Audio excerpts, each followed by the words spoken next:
Hello beautiful humans. Today I would like to talk about a topic that I've noticed no one really speaks about.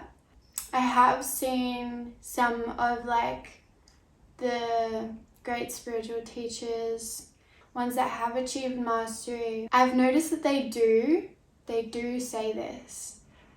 Most of them all actually do say exactly what I'm about to talk about in their teachings. They do, but it's very subtle. They don't just come out and say it, such as Ram Dass and Mooji. There's many others. A lot of the time they have this way of saying things that's quite subtle. I just wanted to bring it up as a topic because I think it's a really important thing for all of us to understand, because it's very humbling and it's very encouraging to realize that all of the great masters had to walk the same path that we have to walk. And full respect to everyone's perspective and opinion, but they were all human, just like me and you. They all had to experience the human experience before they reached mastery.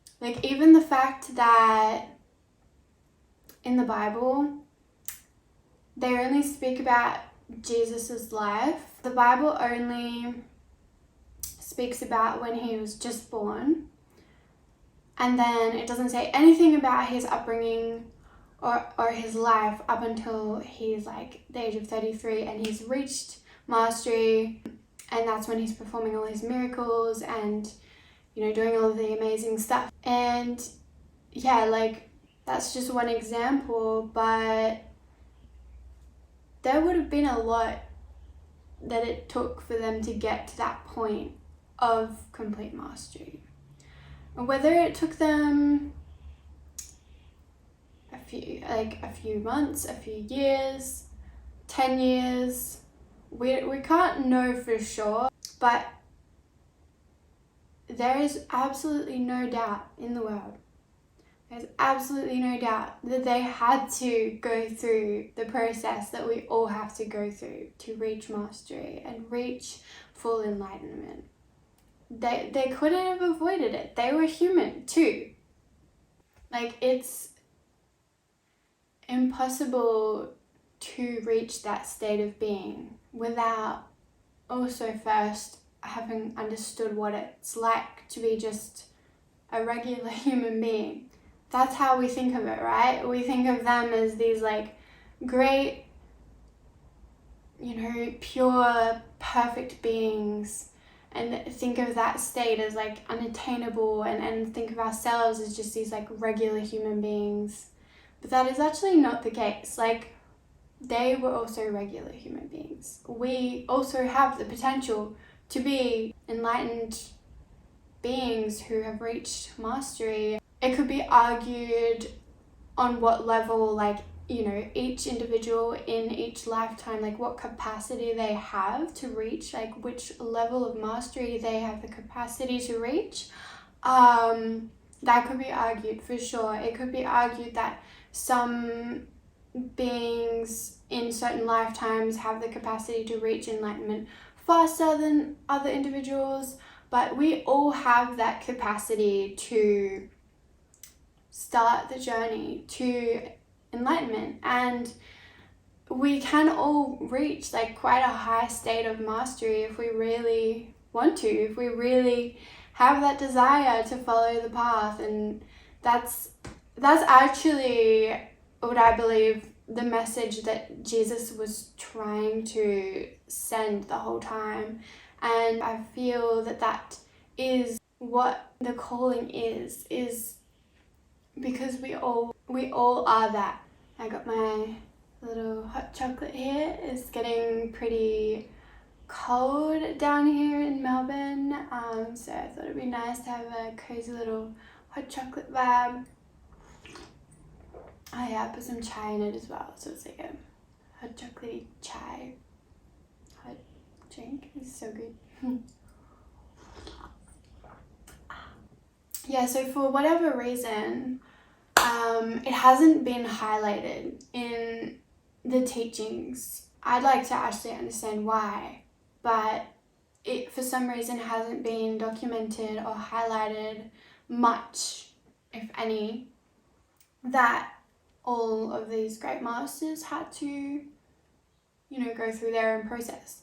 I'm not sure if it was intentional by some religions to kind of keep people suppressed. All that I know is that it's true that this way of perceiving them puts them on this like high up pedestal, making it seem as though like this state of being is completely unattainable for like regular human beings. And yeah, I'm not sure if this was intentional by some religions to keep people suppressed, to keep them putting their power outside of themselves and like looking up to this like perfect being.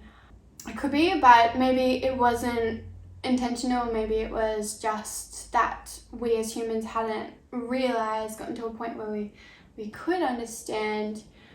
But that's why I'm here making this video, because I think it is important. I think it's really important and valuable and humbling to know that we don't have to put them on such a high pedestal. They don't want that.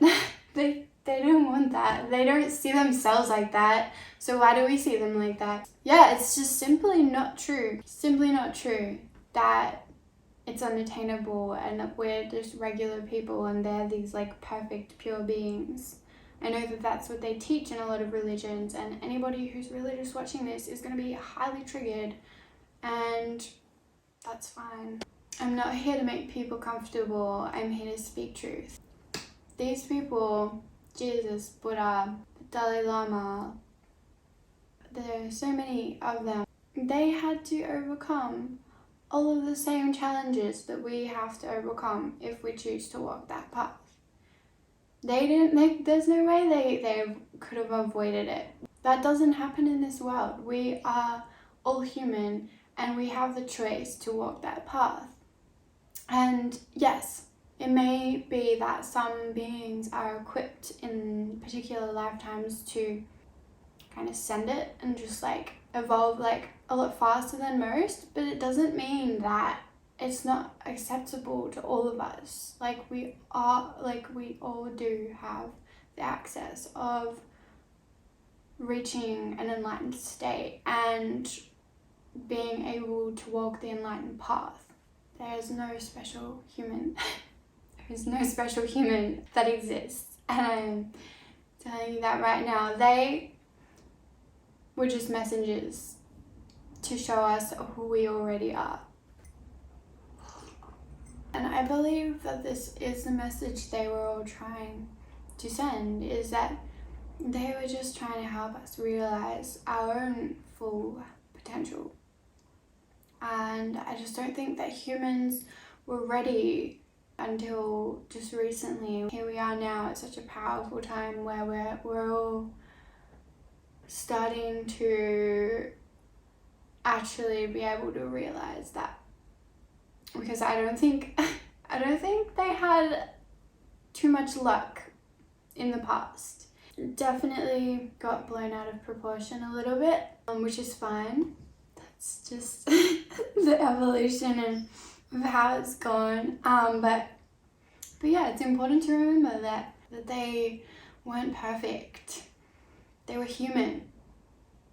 They weren't perfect. They had to experience the full human experience before becoming fully enlightened.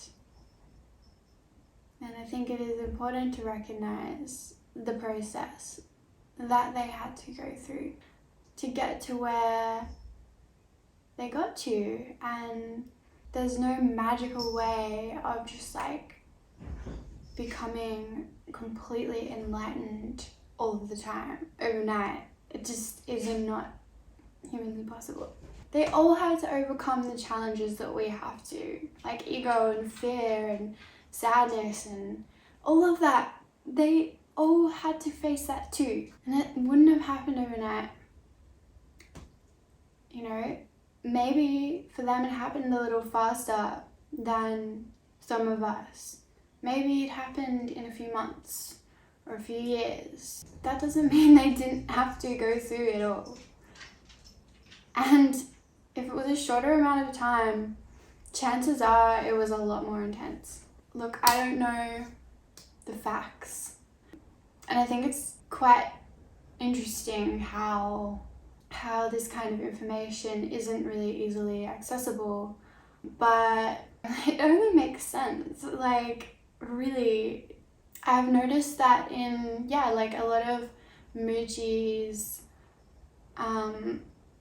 talks and even Ram Dass, I've noticed them both explaining in different ways that we all have to go through the same thing, that no one's special, like we all have to. And I feel like that's overlooked because we are putting these people on a pedestal when we're listening to them. We are so quick to just like dismiss that little hint they're trying to give us, and they're trying, like, I believe they're, really trying to be like, we all have to go through it, like they did too. I really feel that we just kind of dismiss that because we are so conditioned to put these kinds of people on this pedestal, so we don't really register that that's what they're trying to say. But yeah, I just thought I'd put it out there. I haven't seen anybody speak about it, and I think it's a really important little nugget to take note of and really grasp, because it's really empowering and also really humbling at the same time. They may have been equipped in that particular lifetime to reach it faster than, most, but that doesn't mean they didn't have to go through it. We all do. It's a wild motherfucking process, and none of us are exempt from it. I do believe that some people have less karma, and I feel like that probably has a lot to do with the rate at which they're able to reach that more consistent state of balance. It causes, like, it's kind of like a pendulum. It's like for me, for example, I've got a lot of karma in this lifetime. I've had to withstand and go through some of the most heaviest fucking shit so, I've got a lot of karma, and I've noticed that, I've been able to reach really high states of enlightenment, but I've also had to experience, like, the depths of the depths, like, the really low, dark stuff. So it's like, some people don't have that kind of full, intense range of, like, karma, and are more easily able to tap into a balanced state of being a lot faster than people who have got a lot of karma, or trauma and karma. Like, I'd say people who are have been through a lot of trauma, that's karma, but it is a catalyst for, like, some of the most amazing, incredible human beings, like really eccentric types of lives and impacts that they can have.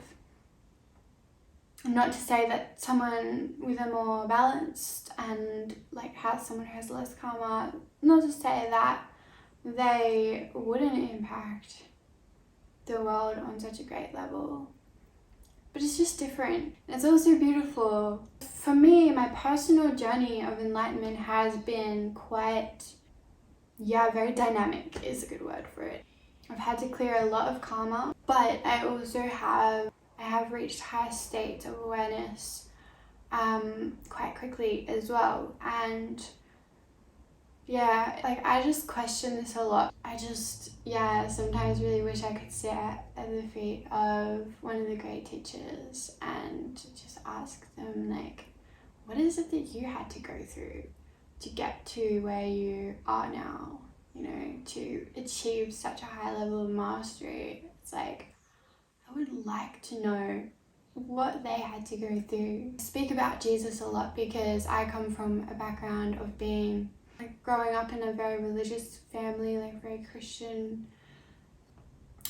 So I guess like I know a lot more about the Bible and Jesus' story in general. But yeah, it's just, I just think, I'm like, what was he doing for those 30 years? You know, like what was he up to? I know that there is, you know, research done and there is some information known about it, and that is that, you know, he was like traveling the world and visiting like monasteries and like temples and like spending time with monks, learning yoga, you know, spending time with like the wise men, which were like astrologers. There's information out there that, you know, says that that's what he was doing, and that's, I think, so cool because that's what a lot of us do, right? As like spiritual seekers, that's what we do. We go out in the world, we like experiment with different like practices and like spend time with like different types of spiritual people. And this is, you know, why I think maybe it's called Christ consciousness, because we are living out what he did, you know, like and that's the whole message. That's the whole message he was trying to tell us all along. It's like, you guys can be like me if you want to. It's like, why not? I just find it ironic and funny. Thank you for taking the time to be here with me and listen to what I have to say. I hope that it resonates, and if it doesn't, that's okay too. Like, it's so fine. I'm just here to speak my truth and see what happens. Go ahead in the comments and feel free to subscribe. This video a like if you want to see more. I know for sure that a lot of what I'm going to be talking about will be quite polarizing, which I'm really excited about because I love being a polarizing individual. I am not afraid to ruffle some feathers. So yeah, let's get talking, let's chat about the things that aren't really spoken about, aren't trending. Let's talk about those topics that no one wants to talk about or no one thinks to talk about. Remember that you are loved and you are love. Peace out.